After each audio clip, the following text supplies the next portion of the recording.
Esta comunicação parte de uma investigação em curso no âmbito do doutoramento em Educação Artística, intitulando-se Dança, Educação e Criação, Lugares de Encontro.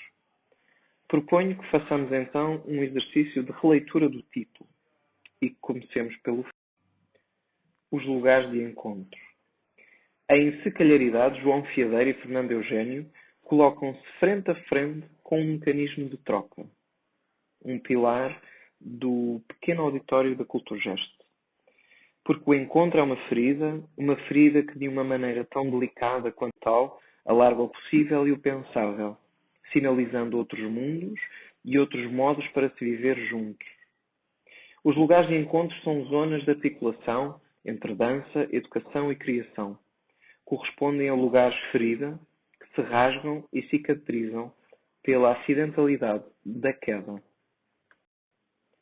A presente investigação triangula um conjunto de relações entre a dança, enquanto prática, a educação, na sua dimensão artística, e os métodos e processos de criação coreográfica. A base metodológica funda-se no plano da investigação baseada em artes. Springer, Irving e Kine referem que existe uma crescente quantidade de literatura assistindo-se atualmente a uma produção académica que procura, através da arte, questionar os aspectos vividos e singulares, é caracterizada pela horizontalidade e pela pesquisa viva entre o trabalho artístico e de investigação.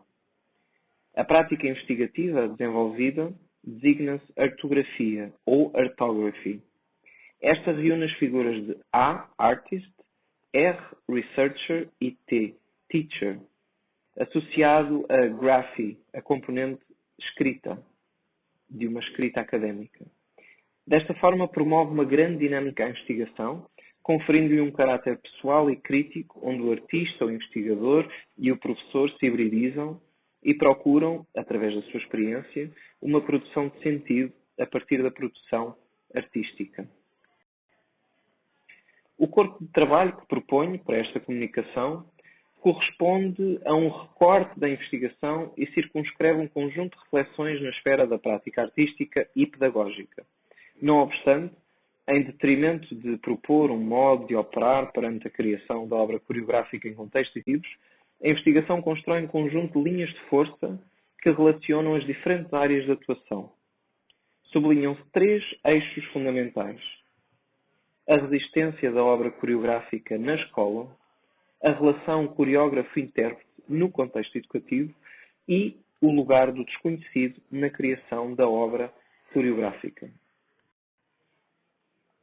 Entre o movimento de persistir e resistir, a dança contém o germen paradoxal de aparecimento e desaparecimento. O que fica de uma obra coreográfica?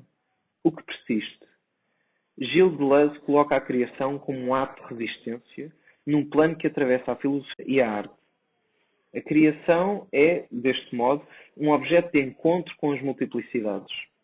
John Baldacchino relaciona, por sua vez, a criação artística com a educação através da resistência. Mas esta resistência como uma forma de conservação, ou seja, que a criação artística na escola forma um lugar desarticulado, uma vez que a prática artística não poderá ser vista como utilitária ou ao serviço da escola, mas produz uma tensão dentro da escola e só assim poderá preconizar a educação artística. Não está associada a um mecanismo contracorrente, mas de contextualização do ato criativo. Criar a obra é, por um lado, resistir ao tempo, resistir à escola, resistir à própria humanidade e, por outro, entregar-se à efemeridade do corpo, que dança e que, com o movimento, desaparece. Deste modo, no contexto da criação coreográfica, a relação professor-aluno ou coreógrafo-intérprete preconiza uma tensão fundamental.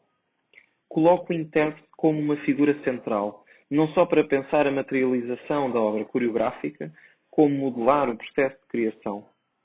O espectro didático-democrático, proposto por Gilbert Ward, permite refletir sobre a elasticidade na relação entre os agentes de criação, onde propõe que, através do processo de devising, o intérprete participa ativamente no pensamento sobre a obra e a sua construção. Desta forma, a experimentação, a singularidade e a heterogeneidade são conceitos basilares para pensar a formação do intérprete no campo da dança, colocando-o como um co-construtor da obra. Depois de entender o lugar da criação coreográfica na escola e de como esse lugar, a partilha de autoria, é um aspecto fundamental para o processo de ensino-aprendizagem, chegamos ao último eixo. Dennis Atkinson, através da pedagogia do evento, permite refletir sobre a aproximação do processo de ensino-aprendizagem ao processo de criação. O autor sublinha o caráter planar da prática artística, uma vez que coloca tanto o professor como o aluno num estado por vir. Partilhado o desconhecido, no processo de devir na criação de uma obra coreográfica, este é o motor para a modificação dos próprios agentes e é o que sustenta a obra. A passagem de um plano conhecido para um plano desconhecido é uma oportunidade para desenvolver um processo de aprendizagem real, permitindo que os agentes possam, por um lado, transcender-se e, por outro, construírem um novo plano ontológico. Esta pedagogia implica que o professor medeie a passagem para um plano desconhecido e, ao mesmo tempo, se deixe afetar pelo inesperado, num processo contínuo de reconhecimento. O autor reafirma que esta pedagogia virada para o futuro, uma pedagogia por vir, sublinha tanto a prática artística como a educativa e implica uma aprendizagem real. E é sobre essa aprendizagem real que todo o processo de revelação é construído.